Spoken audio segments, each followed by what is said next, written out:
नाज़रीन, इस वक्त हम कंगनपुर के नवाही गांव डुट्टे में मौजूद हैं, जहां का मकतूल जो डॉक्टर नदीम है वो यहाँ का रिहायशी था। उनके भाई और अहले इलाका भी मौजूद हैं। इन्हीं की ज़ुबानी जानते हैं कि इनके भाई को क्यों कत्ल कर दिया गया। बड़ा अफसोसनाक वाक़या है जी।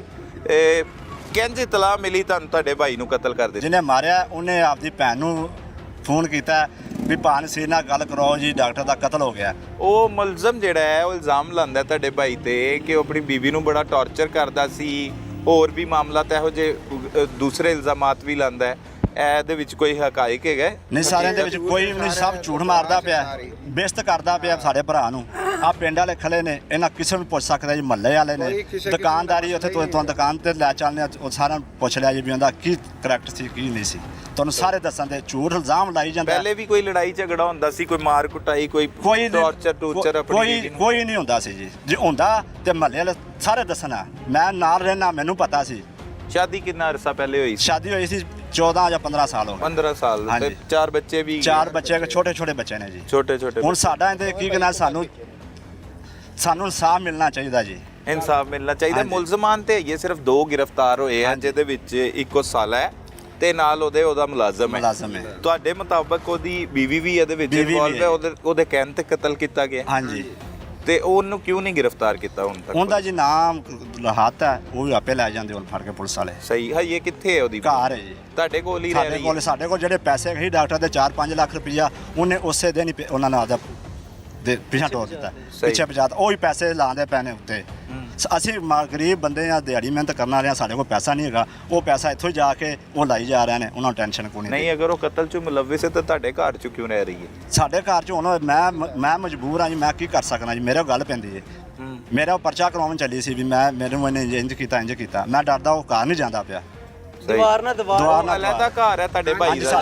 ਦੁਆਰ ਹੋਈ ਉਹ ਮੇਰਾ ਪਰਚਾ ਕਰਾਉਣ ਚੱਲੀ ਸੀ ਵੀ ਇਹਨੇ ਮੇਰੇ ਨਾਲ ਜਾਤੀ ਕੀਤੀ, ਇਹਨੇ ਕੀਤਾ। नाज़रीन, इस वक्त हमारे साथ SHO कंगनपुर आबिद महमूद छीना साहब मौजूद हैं। उन्हीं की ज़ुबानी जानते हैं कि उन्होंने ये कत्ल की वारदात को किस तरह से बेनकाब किया और असल मुल्ज़मान तक वो किस तरह से पहुँचे। बहुत शुक्रिया आबिद साहब, आपने वक्त दिया।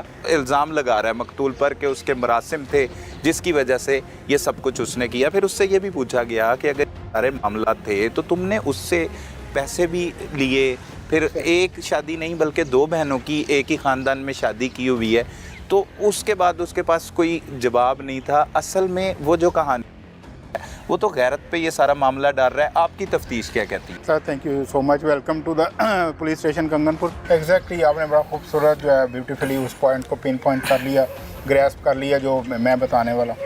एग्जैक्टली ऐसा है कि फर्स्ट ऑफ ऑल तो 2 बहनों की शादी एक घर में हुई है। सही। अगर पहला जो उनका बहन हुई है उसको ही वॉज करेक्टरलेस, तो हाउ इज इट पॉसिबल कि उन्होंने दूसरी बहन का रिश्ता वहाँ पे दे दिया उस घर में। सेकेंडली, अगर वो करेक्टरलेस था तो उसके अल्हम्दुलिल्लाह 4 बच्चे हैं। सही। इस खातून में से, उसके इस मर्द में से जो डॉक्टर नदीम है, इसमें से 4 बच्चे हैं। बिल्कुल। थर्डली, 15 साल हो गए शादी यस, अगर मकतूल जो है डिसीज जो है वो करेक्टरलेस था तो इनकी इतनी, देखिए जहाँ पे इंसान लेन देन करता है, जहाँ से ख़ासतौर पे कर्जे में रकम लेता है, ऑब्वियसली वहाँ पे आपका एक आइडियल जो है रिलेशन ट्रस्ट होती है। म्यूचुअल ट्रस्ट होता है। फिर आप जो है 8, 10 या 4, 6 लाख किसी को देते हैं। सही। वो 2 लाख कहता है। ये 2 लाख अमाउंट थी कि 7-8? Whatever the amount was, that is not the question. ठीक है। अब क्वेश्चन इसमें ये है कि उनका चूंकि ट्रस्ट बिल्डिंग थी, एक आपस में ग्रीन रिलेशनशिप था, एक आपस में कंफर्ट जोन था, तो ट्रांजैक्शन हुई थी, उन्होंने पैसे दिए, अदरवाइज वो उनको पैसे नहीं देते। बिल्कुल। अब अगर उसकी गैरत का मामला था, अगर वो ये कहता है कि पिछले 6-8 साल से इसके जो है एक्स्ट्रा मैट्रिमोनियल रिलेशंस थे, ये सेक्सुअली करप्ट था, मतलब जो इल्ज़ाम लगा रहा है कातिल की तरफ से एक्यूजेशंस जो है रेज की गई हैं कि मकतूल जो है वो करेक्टरलेस था, वो मेरी बहन पे तशद्दुद करता था। तो हाउ इज इट पॉसिबल कि इफ़ समवन इज़ करेक्टरलेस तो फिर उसके 4 बच्चे हैं और वो फिर जो है अपने साले के साथ उसके जो है इतना क्लोज बॉन्डिंग है, वो उससे पैसे भी उधार ले रहा है, उसको फिश पार्टी भी कर रहा है, उसको मंथली ट्रांजैक्शंस भी कर रहा है। तो ये सिर्फ अनफॉर्चुनेटली हमारी सोसाइटी का वो एलिमेंट है कि अपने जो जुर्म को हाइड करने के लिए हम अनफॉर्चुनेटली सम सिचुएशंस में सहारा ले लेते हैं करैक्टर असैसिनेशन का, और सम सिचुएशंस में हम मज़हब का सहारा ले लेते हैं। ये अक्सर औकात केसेस में होता है। गैरत के नाम पर कत्ल करने के बाद बड़े फ़ख्र के साथ अक्सर औकात मुल्ज़मान जो है वो कहते हैं हमने ये कत्ल की वारदात गैरत की वजह से की है। तो ऐसे केसेस आपने पहले भी काफ़ी ऑब्वियसली देखे ऐसे होंगे। केसेस रिपोर्ट होते रहते हैं। ये गैरत वगैरह वाले, इंसान की गैरत भी वैसे भी ये नहीं होती। इंसान की गैरत ये होती है कि वो राइट चीज़ के लिए एट द राइट टाइम खड़ा हो। सही। ये गैरत नहीं है कि आप अपनी पसंद के अपने अंदाज से फैसले करें और उन पर गैरत का झंडा लहरा दें। बिल्कुल। ये नहीं है। इसमें बेसिकली फाइनेंशियल जो साइड जो है डोमिनेंट थी, और फाइनेंशियल जो रुपए की हवस है उसने रिश्तों कतल ਦੇ ਵਾਸਤੇ ਕਰਨੇ ਜੋ ਨਾ ਸਜ਼ਾ ਮਿਲਣੀ ਚਾਹੀਦੀ ਹੈ। ਸਾਡੇ ਨਾਲ ਇਨਸਾਫ ਮਿਲਣਾ ਚਾਹੀਦਾ। ਸਾਡੇ ਨਾਲ ਜ਼ਿਆਦਤੀ ਹੋਈ ਹੈ, ਬਹੁਤ ਵੱਡੀ ਜ਼ਿਆਦਤੀ ਹੋਈ ਹੈ। नाजरीन, ये मुकदमा के मुद्दई हैं और मकतूल के भाई हैं। हमारे साथ एक अहले इलाका की भी बहुत बड़ी तादाद मौजूद है। मुलजिम की जानिब से इल्ज़ामात भी लगाए गए, मुलजिम से भी बातचीत हुई, जो SHO हैं उनसे भी गुफ्तगू की गई, लेकिन उन्होंने भी तरदीद की थी कि इसके पीछे गैरत वाला मामला अंसर नहीं है। ये मोहल्लेदारों की ज़ुबानी जान लेते हैं, जिनमें मकतूल पला बढ़ा है, यहाँ पर वक्त गुजारा है, उसने वहीं पर रहता था, कि उसका करैक्टर कैसा था, किस तबीयत का आदमी था, इन्हीं की ज़ुबानी जानते हो तुसी मकतूल नूं? किन्ने अरसे तो? ਤਕਰੀਬਨ ਕਾਫੀ ਬਚਪਨ ਤੋਂ ਜਾਣਦੇ बचपन तो किहो जी तबीयत सी, किहो जी? ਕੋਈ ਮਸਲਾ ਨਹੀਂ ਸੀਗਾ। ਕੋਈ ਅਸੀਂ ਮਸਲਾ ਬਿਮਾਰ ਠਾਰ ਹੁੰਦੇ, ਡਾਕਟਰ ਸੀ गांव 'ਚ, ਰਾਤ ਨੂੰ ਵੀ ਬੁਲਾਈ ਦੇ ਭੱਜ ਕੇ ਆਉਂਦੇ। काम आते थे लोगों के, अच्छा, कम आंदे सी लोगां दे?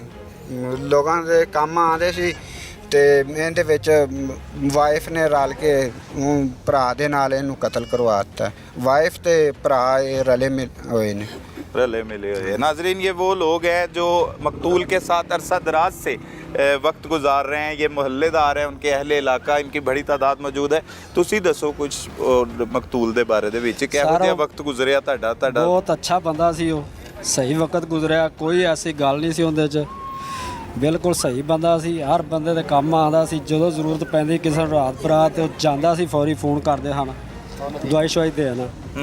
ਤੇ ਐਸਾ ਜੋ ਉਹਨਾਂ ਇਲਜ਼ਾਮ ਲਾਇਆ ਉਹਨਾਂ ਗਲਤ ਲਾਇਆ, ਉਹ ਉਹਨਾਂ ਬੇਬੁਨਿਆਦ ਹੈ। ਤੇ ਇਹ ਬੱਚੇ ਨੇ ਜੀ ਉਹਨਾਂ ਦੇ ਨਿੱਕੇ ਨਿੱਕੇ, ਤੇ ਇਹ ਜਿਹੜਾ ਉਹਨਾਂ ਕਿਹਾ ਵੀ ਹੈ ਅਸੀਂ ਇਹ ਇਹਨਾਂ ਬੱਚੀਆਂ ਲਿਆਉਂਦਾ ਸੀ, ਇੰਜ ਕਰਦਾ ਸੀ, ਇਹ ਸਭ ਕੁਝ ਗਲਤ ਹੈ ਜੀ। ਇੱਥੇ ਅਸੀਂ ਰਹਿੰਦੇ ਹਾਂ, ਕੋਈ ਝੂਠਾ ਇਲਜ਼ਾਮ ਲਾਇਆ ਉਹਨਾਂ, ਕੋਈ ਐਸਾ ਮਾਮਲਾ ਨਹੀਂ ਸੀ ਹੈਗਾ। ਸਿਰਫ ਪਲਾਟ ਇਹਨੇ ਲਿਆ ਸੀ, ਕੋਈ ਪੈਸਿਆਂ ਦਾ ਮਾਮਲਾ ਸੀ, ਕੋਈ ਪੈਸੇ ਨਗਦੀ ਦਿੱਤੇ ਸਨ ਉਹਨੂੰ, ਤੇ ਉਹ ਪੈਸੇ ਦੀ ਵਜ੍ਹਾ ਤੋਂ ਇਹਨਾਂ ਮਿਲ ਮਿਲਾ ਕੇ ਸਾਰਿਆਂ ਮਾਰ ਦਿੱਤਾ। नाजरीन, ये मकतूल के 2 मासूम बच्चे भी हैं। ये बड़ा बेटा है, ये छोटा बेटा है, और भी इसके अलावा 2 छोटे बच्चे भी हैं। 4 मासूम बच्चों के वालिद को कत्ल कर दिया गया। उसके साले ने ही ये कत्ल की घिनौनी वारदात की। उसके बारे में तो आपको बता चुके हैं। अब मोहल्लेदारों, मुख्तलिफ मोहल्लेदारों से भी जानते हैं, आप कितने अरसे से जानते थे मकतूल? बचपन से जानते हैं उसको। तो कैसी तबीयत थी, किस तरह का इखलाक? अखलाक उनका बहुत अच्छा था। किराने की दुकान थी साथ में, मेरी भी किराने की दुकान, हम एक ही जगह पे सौदा लाते हैं। सही। बहरहाल किसी के साथ ये नहीं ऐसा भी हुआ जो किसी के साथ लड़ा हुआ झगड़ा